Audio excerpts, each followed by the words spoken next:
আলহামদুলিল্লাহ, দয়াময় মেহেরবান মাহবুদ আল্লাহ রাব্বুল আলামিনের কাছে কৃতজ্ঞ হচ্ছি যে আল্লাহ রাব্বুল আমিন আমাদেরকে সাইয়্যিদুল আইয়াম জুমার দিনে সাইয়্যিদুল মাকান আল্লাহ রাব্বুল আলামিনের ঘরে আল্লাহ রাব্বুল আলামিনের জিকির করার জন্য আগে ভাগে আসার বসার তৌফিক, যোগ্যতা, সুস্থতা, মন মানসিকতা, পরিবেশ পরিস্থিতি দান করলেন। সে রব্বুল আলামিনের কাছে আমরা কৃতজ্ঞ হই। সকলে কালেমাতুশ শুকর আদায় করছি, পড়ছি আলহামদুলিল্লাহ।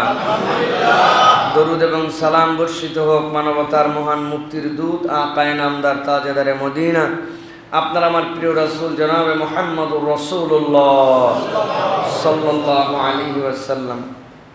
সম্মানিত হাজিরিন, আজকে আমরা সংক্ষিপ্ত সময়ে কোরআনুল কারীম থেকে একটি ছোট্ট বিষয়ের উপরে আলোচনা করার চেষ্টা করব।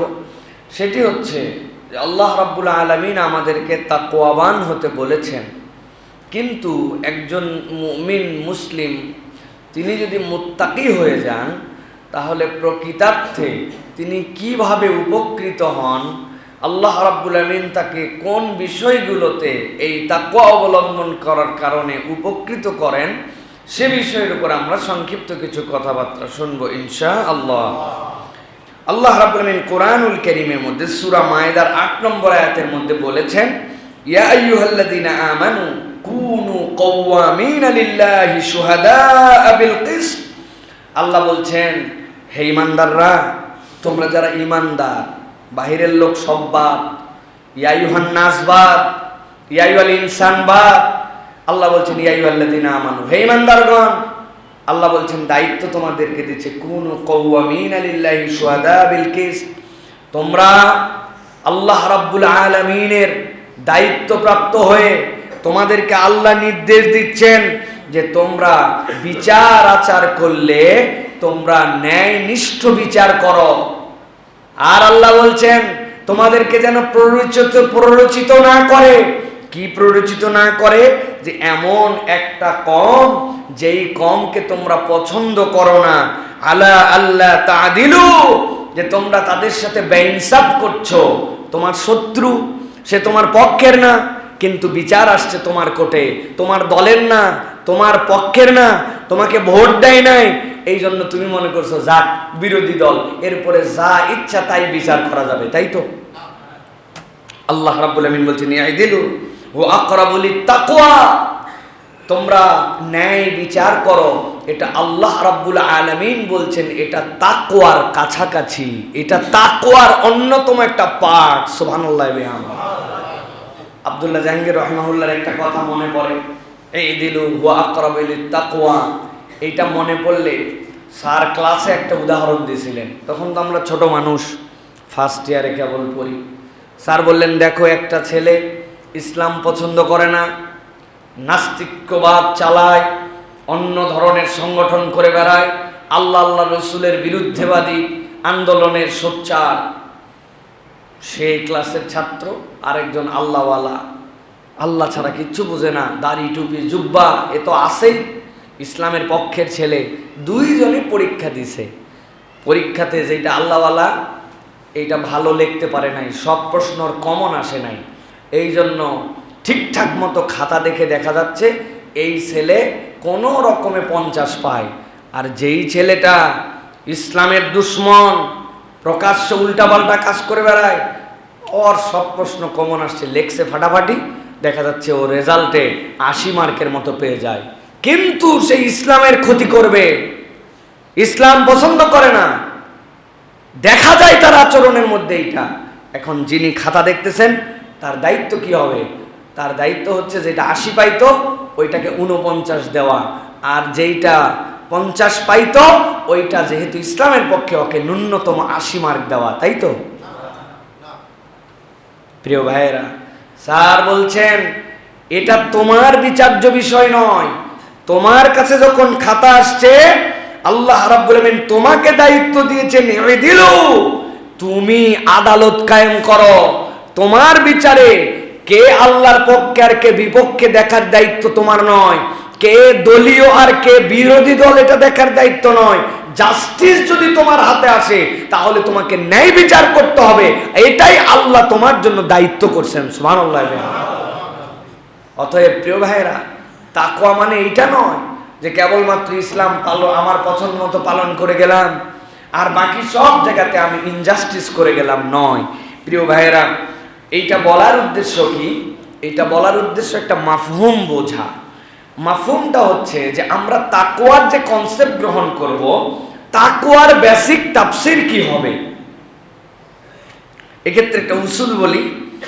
মাওলানা ওবায়দুল্লাহ সিন্ধি রহমতুল্লাহি আলাইহি তিনি বলছেন, কোরআনের কোনো শব্দের অর্থ যদি আমরা গ্রহণ করতে চাই এবং সেখান থেকে আল্লাহ রাব্বুল আলামিন এই শব্দ দ্বারা মূলত সবচেয়ে বেশি কি বুঝিয়েছেন এটার বুঝ যদি বের করতে চাই, মাওলানা ওবায়দুল্লাহ সিন্ধি রাহিমাহুল্লাহ বলছেন, তাহলে ওই শব্দ কোরআনে যতবার ব্যবহার হয়েছে সবগুলো একত্র করে এর আগে পিছে মিলিয়ে দেখতে হবে যে আল্লাহ এর দ্বারা কি বুঝিয়েছেন। এই ব্যাখ্যার আলোকে কোরআনে যত জায়গায় তাকওয়া শব্দ আসছে, ইত্তাকওয়া আসছে, তাকওয়া আসছে, সব শব্দকে একত্র করে তিনি দেখিয়েছেন যে আল্লাহ রাব্বুল আলামিন মূলত তাকওয়ার দ্বারা তাবৎ কোরআনে দুইটা অর্থ বুঝিয়েছেন, একটা ইনসাফ আর 2 নম্বর ন্যায়ানুগ হওয়া। সুবহানাল্লাহ। ইনসাফ করা এটা তাকওয়ার অন্যতম দাবি। প্রিয় ভাইয়েরা, এই জন্য আমরা যখন কোনো কম অথবা কোনো বিচার অথবা কোনো জায়গায় জাস্টিসের মানদণ্ডে দাঁড়াবো, তখন আমার তাকওয়ার প্রকাশটা সবচেয়ে বড় হতে হবে যে আল্লাহ রাব্বুল আলামিন যেভাবে ইনসাফ মতো আমাকে বিচার করতে বলেছেন, আমি ইনসাফ মতোই বিচার করলাম কিনা, ন্যায় এবং আদালত প্রতিষ্ঠিত করলাম কিনা। এটা যদি না হয় তাহলে আমাদের জন্য খুব বিপজ্জনক। প্রিয় ভাইয়েরা, এই জন্য আল্লাহ রাব্বুল আলামিন মুত্তাকিদের গুণাবলী বর্ণনা করেছেন যে যারা এই তাকওয়াকে হৃদয়ে ধারণ করবে তাদের কতগুলা গুণাগুণ থাকবে। কোরআনুল কারীম যখন আমরা খুলি, খোলার পরে সূরা ফাতিহার পরে আমরা কি পড়ি?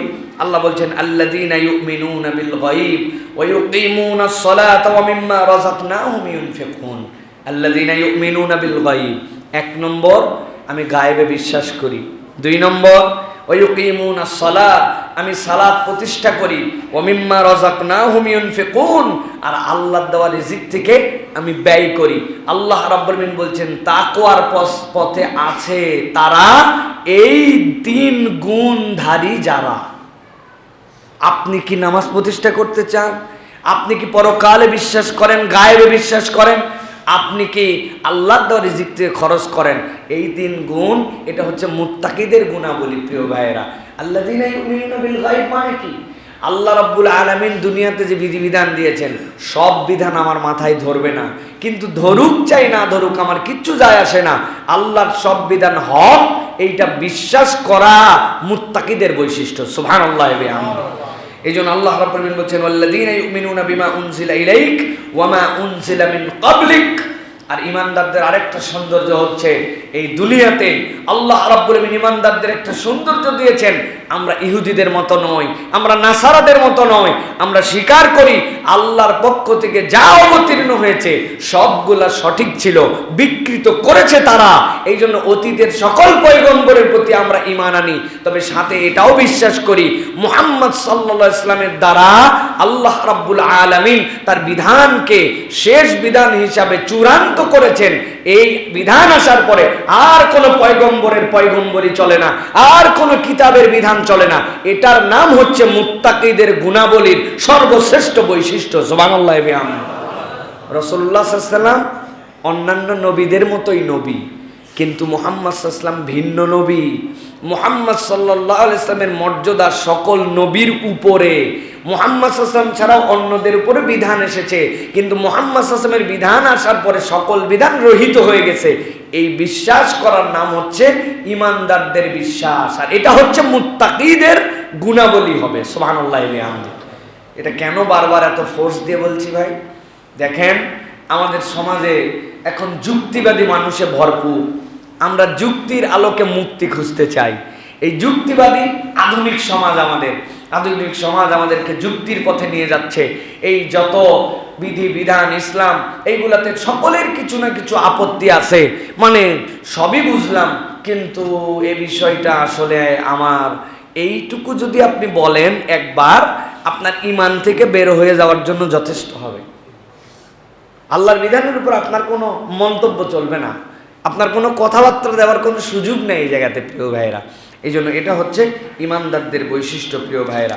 এখন আমরা সংক্ষিপ্ত সময়ে দেখব যে আল্লাহ রাব্বুল আমিন এই যে তাকওয়া আমাদেরকে অর্জন করতে বললেন, এই ন্যায় বিচার করতে বললেন, আদালত এবং ইনসাফ প্রতিষ্ঠিত করতে বললেন, মুত্তাকি হতে বললেন, এই মুত্তাকি হলে আমাদের জন্য কি উপকার, আমরা সংক্ষিপ্ত সময়ে 5টা উপকারের কথা জানবো। কেউ যদি তাকওয়ার পথ অবলম্বন করে আল্লাহ রাব্বুল আমিন তাকে 5টা ন্যূনতম কল্যাণ দান করবেন। সুবহানাল্লাহ বলেন।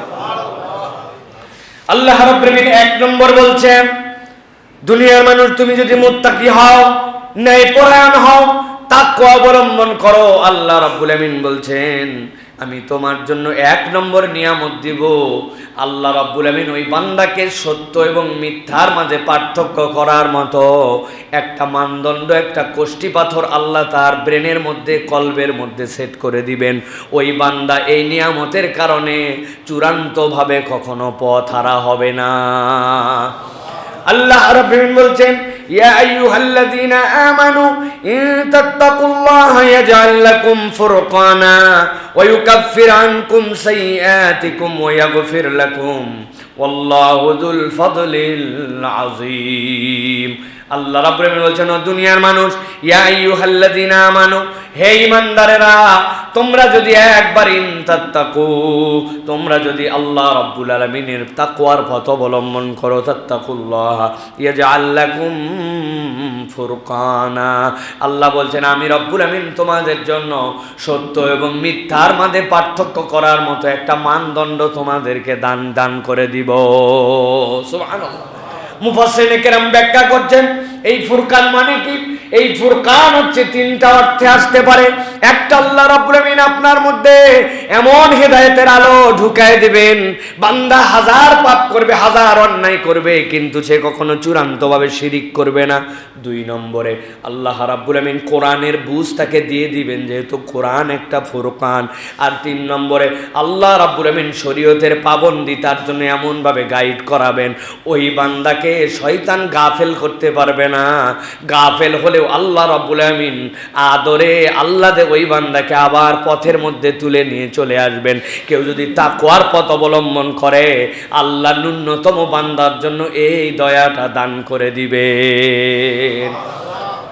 আর বান্দা আমি রব্বুল আমিন তোমার জন্য নিয়ামত দিবে, ওয়া ইউকাফির আনকুম সাইয়্যাতিকুম, বান্দা এমন সময় আল্লাহর হেদায়েতের রাস্তায় আসছে যেই সময়ের আগ পর্যন্ত বান্দার গুনাহে ভরা জীবন ছিল। গুনাহ আর গুনাহ, গুনার ডিউরেশন তার 59 বছর, হেদায়েতের ডিউরেশন তার 1 বছর। এখন ওই বান্দার তো গুনার পাল্লা অনেক ভারী। আল্লাহ বলছেন কোন বান্দা হেদায়েতের পথে আসার পরে সে যদি তাকওয়া অবলম্বন করে আল্লাহ রাব্বুল আমিন তার অতীতের যত গুনাহ আছে সেইগুলা মুছে দিবেন, আল্লাহ রাব্বুল আমিন বান্দাকে মাফ করে দিবেন। তাহলে 1 নম্বর তাকওয়ার পথ আমাদের দরকার। কেননা আমরা চাই হেদায়েতের কোষ্ঠী পাথর, এমন একটা মানদণ্ড যেই মানদণ্ডের কারণে আমি যেন কখনো সঠিক পথ থেকে গাফেল না হয়ে যায়। 2 নম্বরে আল্লাহ রাব্বুল আমিন বলছেন যারা তাকওয়ার পথ অবলম্বন করবে আমি রব্বুল আমিন আসমান জমিনের যত বরকতের দুয়ার আছে আমার বান্দার জন্য বরকতের দরজাগুলো আমি খুলে দিব। কেবলমাত্র বান্দা কেন্দ্রিক নয়, কুরআনুল কারীম আপনার আমার জন্য সাক্ষ্য দিচ্ছে। আল্লাহ সূরা আরাফ 96 নম্বর আয়াতের মধ্যে বলছেন, ও দুনিয়ার মানুষ শোনো, ওয়ালাউ আন্না আহলাল কুরআ আমানু ওয়াত্তাকাউ লাফাতাহনা আলাইহিম বারাকাতিম মিনাস সামাই ওয়াল আরদ। আল্লাহ বলছেন ও দুনিয়ার মানুষ, কোন এলাকার মানুষ, কোন অঞ্চলের মানুষ যদি একবার আল্লাহ রাব্বুল আমিনকে ভয় করে চলতে শুরু করে, আল্লাহ যা নিষেধ করেছেন নিজেদের জীবন থেকে ফেলে দিয়েছে, আর যা করতে বলেছেন সেইগুলা করতে শুরু করেছে, আল্লাহ বলছেন ও দুনিয়ার মানুষ, আমি আসমান জমিনের বরকতের যত দুয়ার আছে আমি ওই জনপদের জন্য সব দুয়ারগুলা খুলে দিব। আমরা আল্লাহর কাছে দোয়া করি, আল্লাহুম্মা ইফতাহ আলাইনা আবওয়াবা রাহমাতিক, ও আমার রব আপনি আমার জন্য আসমানের রহমতের দরজা খুলে দেন। আমি তো দোয়া করি নাই আল্লাহর কাছে রিজিকের দরজা খুলে দেন, আল্লাহ আপনি আমার ব্যবসায় বরকত দিয়ে দেন, আল্লাহ আপনি আমার সন্তান সন্ততিকে হেদায়েত দিয়ে দেন, আমি কোনো দোয়া করি নাই। আল্লাহ রাব্বুল আমিন এই আয়াতের আলোকে শিখাচ্ছেন, বান্দা একবার যদি আল্লাহ তোমার প্রতি রহমতের দুয়ার খুলে দেন, তোমার আর কোনো কিছুর অভাব হবে না, বাকি কিছু চাওয়া লাগবে না, রব্বুল আমিন সবগুলি তোমাকে দান করে দিবে। সেচ দিয়ে তুমি পানি দিছো তোমার জমিতে, সেচ দিয়ে পানি দিছো তুমি তোমার ফুলের টবে, সেচ দিয়ে পানি দিছো তোমার উঠানে, কিন্তু আল্লাহ যদি রহমতের বৃষ্টি একবার দেন, তোমার যেরকম ফুলের টবেও পড়ে, তোমার উঠানেও পড়ে, জমিনেও পড়ে। আল্লাহ বলছেন কোন জাতি গোষ্ঠীর লোকেরা যদি একবার তাকওয়ার পথ অবলম্বন করে, আমি আল্লাহ রাব্বুল আমিন তাদের জন্য এমন রহমতের দুয়ার খুলবো, আমার বান্দার যা লাগবে ওই বান্দার আর বলতে হবে না, ওই বান্দা কেবল তাকওয়া অবলম্বন করে, আর চাহিদা পূরণ করার দায়িত্ব স্বয়ং রব্বুল আলামিনের। আল্লাহ বলছেন ওয়ালাকিন কাযযাবু ফাখাযনাহুম বিমা কানু ইয়াকসিবুন, কিন্তু দুঃখজনক বিষয় এই বান্দাগুলা তো অস্বীকার করে আর মিথ্যা প্রতিপন্ন করে। আল্লাহ বলছেন এইগুলা তো এদের কামাইয়ের কারণে এইটা পায়। আজকের সমাজে অন্যায়, আজকের সমাজে বিভ্রান্তি, আজকের সমাজে যে আমাদের অনাচার কষ্ট, এইগুলো একটাও আল্লাহ চাপায় দেন নাই, এইগুলো আমরা নিজের হাতে কামাই করে নিয়েছি, ঠিক কিনা? আপনারা কে বলছে আইন বানাতে? চোরের আইন আপনার বানানোর দরকার কি? ব্যভিচারের আইন আপনার বানানোর দরকার কি? দুর্নীতির আইন আপনারে বানানো লাগবে কেন? আপনার আল্লাহ নিজে বানায় দিল না, আমার পছন্দ হয় নাই, আমি আমার ধারায় আমার সংবিধান আমার মতো রচনা করে নিলাম। আল্লাহর আইনের বিপক্ষে আপনি যদি আইন বানান আর সেইটা যদি বিচার করেন, কিয়ামত পর্যন্ত শান্তির সুবাতাস দেখতে পাওয়া যাবে না, কিয়ামত পর্যন্ত পাওয়া যাবে না। অতএব কেউ যদি তাকওয়া অবলম্বন করে, আল্লাহ রাব্বুল আলামিন ন্যায় অন্যায়ের একটা মানদণ্ড দিবেন। 2 নম্বর, তাদের জন্য আসমান জমিনের বরকতের দুয়ার খুলে দিবেন। 3 নম্বর, আল্লাহ বলছেন বান্দা আমি তোমার জন্য গায়েবী রিজিকের ব্যবস্থা করে দিব। সুবহানাল্লাহ। আল্লাহ রাব্বুল আলামিন বলছেন মান কানা ইউমিন বিল্লাহি ওয়াল ইয়াউমিল আখির, কোন বান্দা যদি আল্লাহর প্রতি ঈমান রাখে আর যদি সে স্বীকার করে পরকাল আছে, অতএব দুনিয়ার সিসি ক্যামেরা, দুনিয়ার আইন এইগুলো নয়, বরং আল্লাহকে ভয় করে, পরকালে যেহেতু আমাকে হিসাব দিতে হবে এইটার আলোকে আল্লাহর প্রতি ঈমান এনেছে। আল্লাহ বলছেন ওয়া মান ইয়াত্তাকিল্লাহ, আর যে আল্লাহকে ভয় করার মতো ভয় করে, আল্লাহ রাব্বুল আমিনের তাকওয়ার পথ অবলম্বন করে, ইয়াজআল লাহু মাখরাজা, রাস্তা দেখতেছে সামনে নাই, কিন্তু রব্বুল আমিন বলছেন আমি আল্লাহর দায়িত্ব তোমার রাস্তা বের করে দেওয়া। ওয়ারযুকুহু মিন হাইসু লা ইয়াহতাসিব, আল্লাহ বলছেন কেবল রাস্তাই বের করে দিব না, বান্দা আমি চ্যালেঞ্জ দিলাম, আল্লাহতে ঈমান আনছিস, পরকালে বিশ্বাস করিস, আল্লাহ ভীতিময় জীবন তোর চালাস, আমি আল্লাহ গ্যারান্টার হলাম। ওয়ারযুকুহু মিন হাইসু লা ইয়াহতাসিব, আমার বান্দাকে আমি এমন জায়গা থেকে খাওয়াবো বান্দা গুণে শেষ করতে পারবে না। সুবহানাল্লাহ। চ্যালেঞ্জ দিবেন কে? কে? উনার ভান্ডারে কি কোনো অভাব আছে? বেতন যদি বাড়ায় দেওয়া হয় 8,000 থেকে 20,000 করা হয়, তাহলে গার্মেন্টস আলাদের চিন্তা আছে? আছে না ভাই? আমার আয় ব্যয়ের হিসাব মিলাতে পারবো কিনা? উনার হিসাব আছে, কিন্তু আল্লাহ বলছেন ওয়ারযুকুহু মিন হাইসু লা ইয়াহতাসিব ওয়া মান ইয়াতাওয়াক্কাল আলাল্লাহ ফাহুয়া হাসবু। আল্লাহ বলছেন আমি রব্বুল আমিন তোরে এমন খাওয়াবো চিন্তা করতে পারবি না। আর আমি আল্লাহ তার জন্য বললাম যে আল্লাহর উপর ভরসা করে, আল্লাহ তার জন্য যথেষ্ট।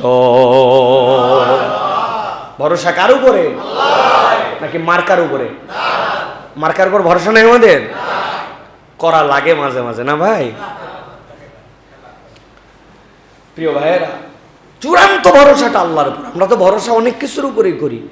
আমার ড্রাইভার আমি ভালো দেখে রাখছি, কারণ গাড়িটা যেন অ্যাক্সিডেন্ট না করে, এটা তো আমি ভরসা করছি, কিন্তু এটা চূড়ান্ত ভরসা নয়। চূড়ান্ত ভরসা আল্লাহর উপরে। অমুক সরকার হলে আমি মনে করি আমার জন্য উপকার হবে। আপনি ভরসা করেন, কিন্তু তার মনে করেন না যে সরকার আপনারে খাওয়াবে, তুমুক আপনারে রেস্ট্রিকশন দিয়ে আটকাবে, আর তুমুক আপনারে বাঁচায় দিবে। এত সস্তা বুদ্ধির মধ্যে চলেন না প্রিয় ভাইয়েরা।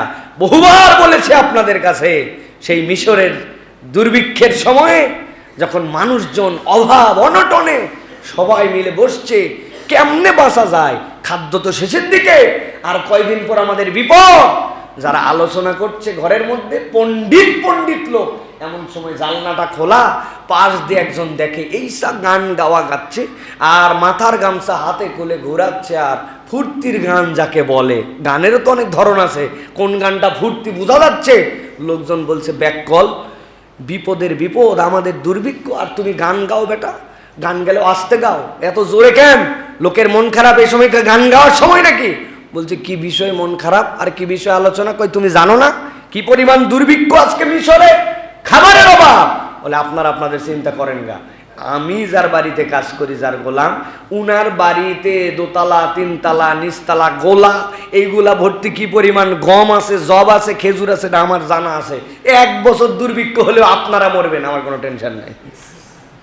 এই বলে চলে গেছে। ওই এখানে যারা বসেছিল তাদের মধ্যে একজনের মাথা খুলে গেছে, বলছে হায় রে, দুনিয়ার এক গোলাম, তার মনিবের কোন ঘরে কতটুকু গম আছে, জব আছে, খেজুর আছে, এইটার আলোকে সে 1 বছর দুর্ভিক্ষ হোক আর যাই হোক, হেডেক নাই, আনন্দে সে উদ্বেলিত হয়ে ঘুরে বেড়াচ্ছে, আর তার মতো করে সে পেরেশানি মুক্ত হয়ে গামছা উড়ায় আর গান গায়। আর আমরা যেই মনিবের গোলাম, তিনি তো সকল কিছুর থেকে ঊর্ধ্বে, তিনি তো রাজ্জাক, তার ভান্ডারের কোনো অভাব নাই। তো আমরা যদি প্রকৃত গোলাম হতে পারি, আমাদেরও তো চিন্তা থাকার কথা নয়, ঠিক কিনা? কিন্তু আমরা গোলাম হতে পারি নাই, আমরা রাজ্জাকের গোলাম হতে পারি নাই। আমরা রাজ্জাক যাকে রিজিক দেন তার গোলাম হয়ে গেছি প্রিয় ভাইয়েরা। এই জন্য আল্লাহ রাব্বুল আমিন বলছেন, ওয়া মাইয়াত্তাকিল্লাহা ইয়াজআল লাহু মাখরাজা ওয়া ইয়ারযুকুহু মিন হাইসু লা ইয়াহতাসিব। একবার তাকওয়া অবলম্বন করে দেখো, তোমার রিজিকের দায়িত্ব রব্বুল আলামিনের। সুবহানাল্লাহ। প্রিয় ভাইয়েরা, তাকওয়া মানে কি? ওমর রাদিয়াল্লাহু তাআলার কাছে এসে জিজ্ঞাসা করেছেন সাহাবী খাতাদা, ওমর খলিফাতুল মুসলিমিন, একটু বুঝায় দেন। বলছে তুমি কি কখনো কণ্টকাকীর্ণ মরুপথে চলো নাই? চলেছি। কেমনে? কাপড় চুপুর বাঁচায়া সাবধানে চলেছি যেন কাঁটা না লেগে যায়, বেঁধে কোথাও না যায়। বলে এটাই তাকওয়া, এটাই তাকওয়া। দুনিয়াতে অনেক কিছু থাকবে, আল্লাহ যা মানা করছেন তোমাকে এটা পালন করতে হবে, ফরজ, এটা তোমাকে মেনে নিতে হবে। কোনো আপনার জন্য এর ব্যত্যয় করার সুযোগ নাই। যদিও আমাদের কনসেপ্টটা ছোট্ট, ফরজ মানে কি? নামাজ, রোজা, হজ, যাকাত, তাই না ভাই? এই তো ফরজ। কিন্তু সত্য কথা বলা যে ফরজ, জমির ভাগ যে হিসাব মতো ছেলে মেয়েকে বুঝাই দেওয়া ফরজ, বোনের ভাগ যে বোনকে দিয়ে দেওয়া ফরজ, মিথ্যাবাদী, সুদ, ঘুষ, দুর্নীতিবাজদের সঙ্গ ত্যাগ করা যে ফরজ, আল্লাহ যে আপনার জন্য আরো ফরজ দিছেন, এইগুলার খবর নাই। মুখে মেসওয়াক করে আর একটু আগেই মিথ্যা কথা বলে আসছে, মিথ্যা সাক্ষী দিয়ে আসছে। নবীর সুন্নাতে মুখ ডলে মেসওয়াকে, আর হারাম করে মুখ দিয়ে মিথ্যা বলে। জুব্বা পরে, টুপি পরে, দাড়ি লাগায়, ওদিকে সুদের কারবারের ছাড়ে নাই। এই জুব্বাই টুপিতে আপনি করবেন কি ভাই? কি করবেন আপনি? অতএব প্রিয় ভাইয়েরা, ফরজ মানে ফরজ, আপনাকে বুঝতে হবে। যদিও জুব্বা টুপি এগুলো শায়রুল ইসলাম, এইগুলারও মূল্যায়ন আছে ভাই। এইগুলো আমাদেরকে অনেক পাপ থেকে বাঁচায় দেয়, চক্ষু লজ্জার আবরণ তৈরি করে এটা দ্বারা অনেক সময়। মাদ্রাসার একটা ছেলে অত সহজে যায় ওই সিনেমা হলের টিকিট কাউন্টারে যায়, টিকিট চাইতে পারে না, কারণ হের মুখে দাঁড়িয়ে আছে, এর পোশাক অবয়ব ভিন্ন। ওই টিকিট কাউন্টারওয়ালাও বলে, এই কোন জায়গায় পড়িস, ঠিক করে বল। ও বলছে না, আমি সিনেমা দেখবো না, এমনি আসছিলাম। ও অথচ সিনেমার টিকিট বিক্রি করে, কিন্তু দাঁড়িয়ালা দেখে দেয় না। এটার দাম আছে ভাই। ইসলাম এটা আপনার প্রতি দায়িত্ব দিয়েছে, আপনার আমার জন্য প্রিয় ভাইয়ের। আর মনে রাখতে হবে, দাম মাম বুঝি না, একটা আয়াত যদি বুঝতে পারেন তাহলে আপনার সব হিসাব আসার সব সহজ হয়ে যাবে। ওয়া ইন্নাকা লা আলা খুলুকিন আযীম। আলেম ওলামারা বুঝবেন আল্লাহ রাব্বুল আলামিন এর মধ্যে কি বলেছেন। ওয়া ইন্নাকা লা আলা খুলুকিন আযীম, ভাষার দাম এই জায়গায় কি আছে? আল্লাহ রাব্বুল আলামিন বলছেন আপনাকে আমি মহান চরিত্রের উপরেই অধিষ্ঠিত করেছি। এর মানে কি? মুহাম্মদ সাল্লাল্লাহু আলাইহি ওয়াসাল্লামের পথ মত তরিকার বাহিরে কোনো কিছু আল্লাহ রাব্বুল আলামিনের কাছে গ্রহণযোগ্য নয়। আদর্শের মানদণ্ড মুহাম্মাদুর রাসূলুল্লাহ। সহজ করে সব সময় বলা হয় জন্য মাথায় ঢোকে না। আদর্শের মানদণ্ড মুহাম্মদুর রাসূলুল্লাহ। মানদণ্ড মানে কি? বাটকারা। বাটকারা। মুহাম্মদ সাল্লাল্লাহু আলাইহি ওয়াসাল্লাম যা করছেন ওটাই আদর্শ। দুনিয়ার পুরো অন্যরকম বলতে পারো, অন্যরকম চলতে পারো, তারা চলতে পারে, এটার কোনো দাম আল্লাহর কাছে নাই। মুহাম্মদ সাল্লাল্লাহু আলাইহি ওয়াসাল্লাম যা করছেন, যা বলছেন, যেভাবে করতে বলছেন, যেভাবে চলছেন, ওটাই আপনার জন্য আদর্শ। পুরা দুনিয়া এক কথা বলুক, মানদণ্ড ইমানদারদের কাছে মুহাম্মদ সাল্লাল্লাহু আলাইহি ওয়াসাল্লাম ছাড়া কেউ নাই। পুরা দুনিয়া যদি বলে দাড়ি ছাড়া স্মার্ট, আপনার এটা কুফরি মতবাদ। মুহাম্মদ সাল্লাল্লাহু আলাইহি ওয়াসাল্লাম দাড়ি রেখেছেন, কারণ জানি না, ওইটাই আদর্শ। এটা রাখার নাম স্মার্টনেস, এটাকে অস্বীকার করলে ঈমান থাকবে না, ঠিক কি না?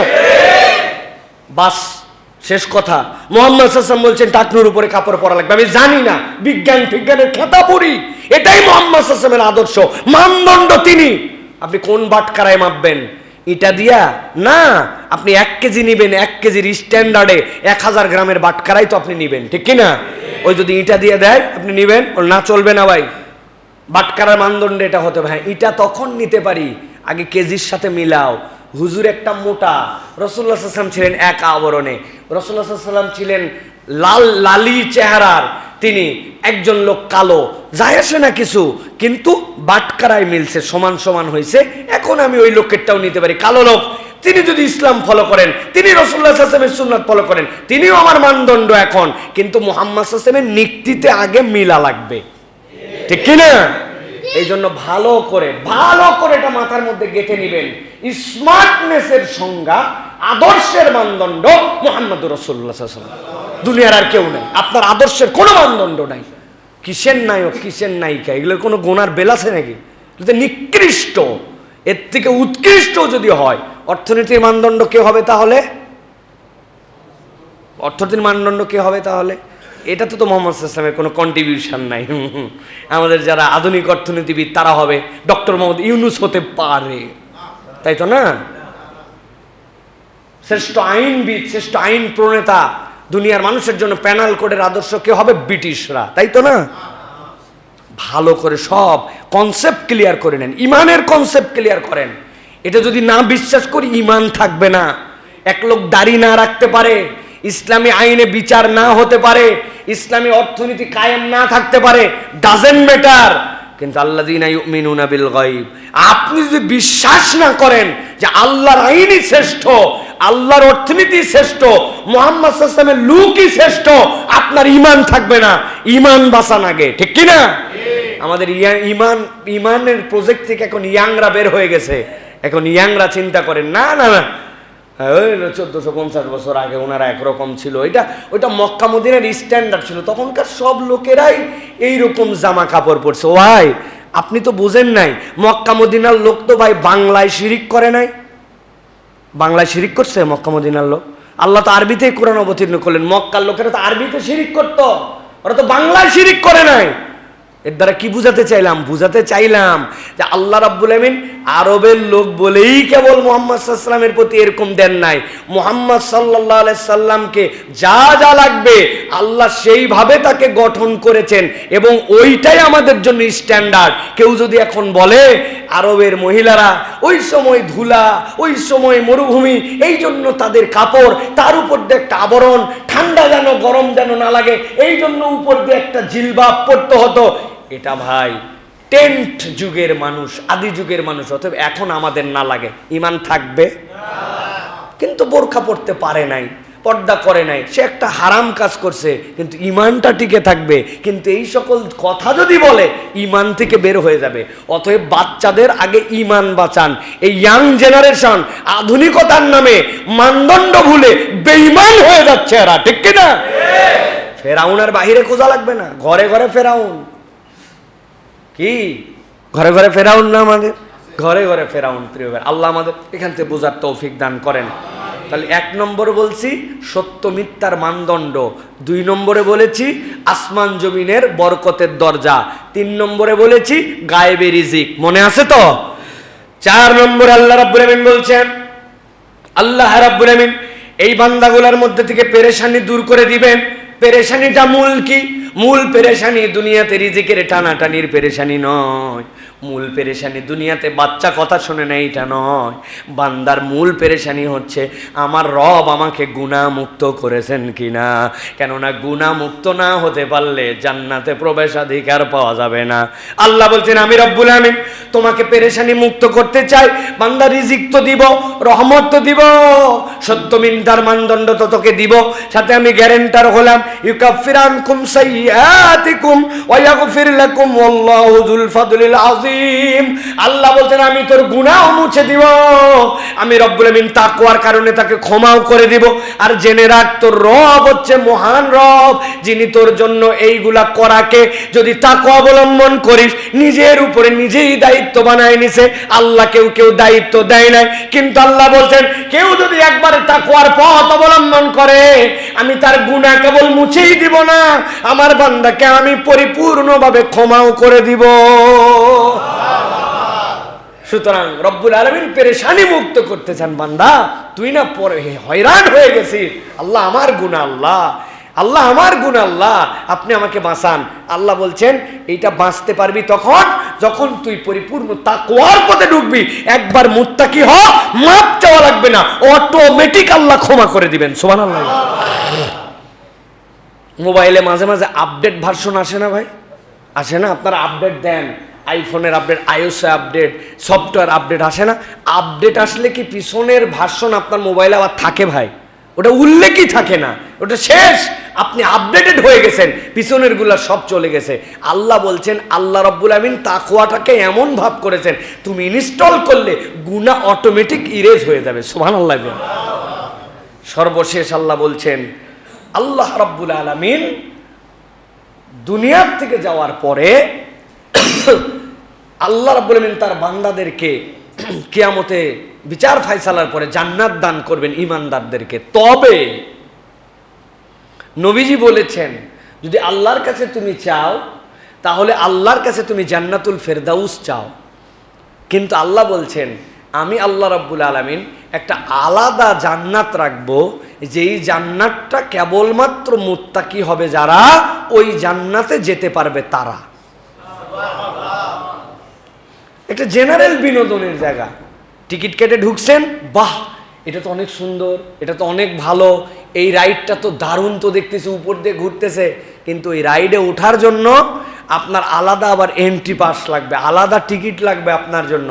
আল্লাহ বলছেন জান্নাতে তো যাবেই, কিন্তু একটা আলাদা জান্নাত থাকবে, যেই জান্নাতটা আল্লাহ রাব্বুল আমিন মুত্তাকিদের জন্য রাখবেন।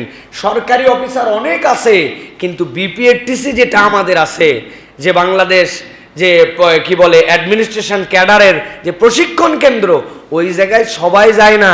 বিসিএস এ পাস করার পর ওখানে ট্রেনিং এর জন্য যাওয়া হয়, যাওয়ার পরে ট্রেনিং দিয়ে আপনাকে ওখান থেকে বের করবে। আল্লাহ বলছেন বান্দা তোমাদের জন্য যারা তাকওয়া অবলম্বন করবে আমি আল্লাহ জান্নাতুন নাঈম নামে একটা জান্নাত রাখবো, এই জান্নাতটা কেবল মুত্তাকিদের জন্য। সুবহানাল্লাহ। আল্লাহ রাব্বুল আলামিন বলছেন ইন্নালিল মুত্তাকিনা ইনদা রাব্বিহিম জান্নাতুন নাঈম আফানাজআলুল মুসলিমিনা কাল মুজরিমিন। আল্লাহ বলছেন ও দুনিয়ার মানুষ, যারা আল্লাহর জন্য একবার তাকওয়ার পথ অবলম্বন করবে মুত্তাকি হয়ে যাবে।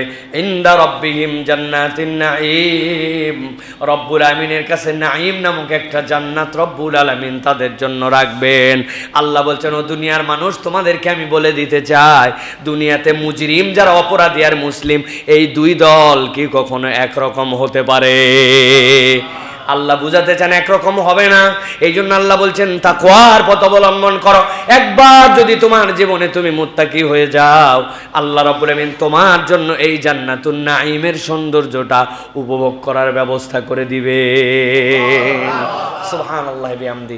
সবাই জানি আমরা ভাই, সব সময় আমাদেরকে বলা হয় তাকওয়ার পথ অবলম্বন করেন, তাকওয়াবান হন, কিন্তু আমরা ভাই তাকওয়াদার হতে পারলাম না আজ পর্যন্ত।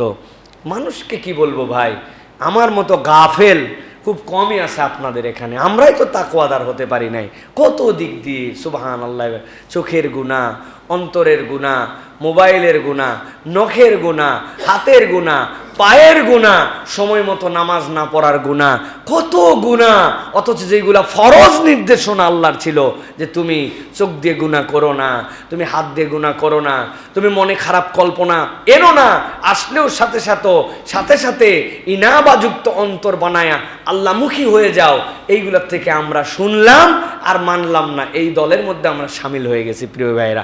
আর যেগুলো বড় বড় বিষয় সেগুলো তো আমাদের সাথে অহরহ এখন সম্পৃক্ত আমাদের সাথে প্রিয় ভাইয়েরা। অধিকাংশ মানুষ পাঞ্জেখানা নামাজ পড়ে না, অধিকাংশ মানুষ আল্লাহ রাব্বুল আমিনের ফরজ বিধান পালন করে না, অধিকাংশ নারীরা এখন ফরজ বিধান পাত্তা দেয় না, আল্লাহর ফরজ যেইগুলা পর্দা পুছিদা আছে এইগুলা পালন করে না, কার সাথে দেখা করা যাবে কার সাথে দেখা করা যাবে না এইগুলা বিধানের তোয়াক্কা করে না। ব্যবসায়ীরা হালাল হারাম সেটা ভেজাল দুর্নীতিমুক্ত এইগুলা মানে না, হারামের সয়লাভ প্রিয় ভাইয়েরা। মুত্তাকি মানুষ পাওয়া এখন দূরবীন দিয়ে খুঁজেও কঠিন, ঠিক না ভাই? এই জন্য আসেন না ভাই, আমরা আজকের তো একটু সিদ্ধান্ত নেই যে আমরা তাকওয়ার পথ অবলম্বন করব। বাড়িতে যেয়ে নিজের জীবনের একটা বিশ্লেষণ লিখব।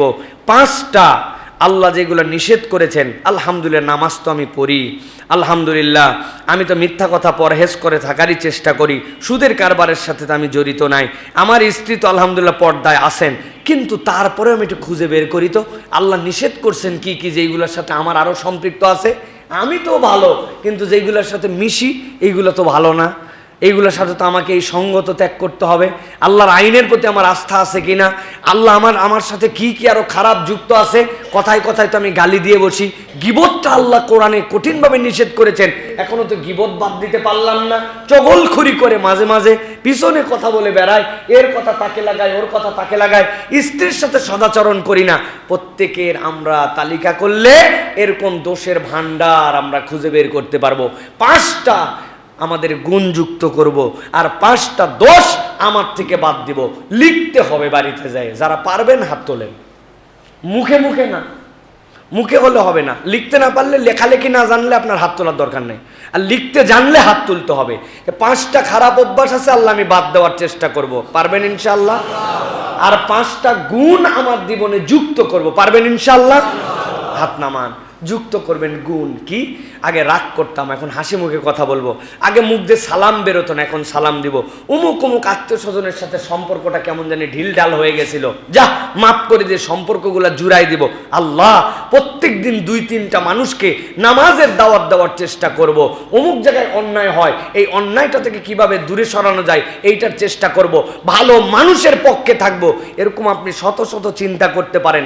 5টা গুণ আপনার জীবনে যুক্ত করতে হবে। 5টা দোষ আল্লাহ যেগুলো অপছন্দ করেন মুক্ত করার চেষ্টা করতে হবে, পারবেন ইনশাআল্লাহ? পারবেন ইনশাআল্লাহ? আল্লাহ আমাদেরকে তৌফিক দান করুন, আল্লাহুম্মা আমিন। মুখে হয় না ভাই, না লেখলে হয় না।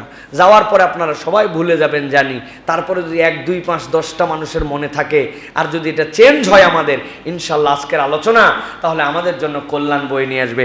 আল্লাহ আমাদেরকে তাকওয়ার পথ অবলম্বন করার তৌফিক দান করুক, বলেন আল্লাহুম্মা আমিন।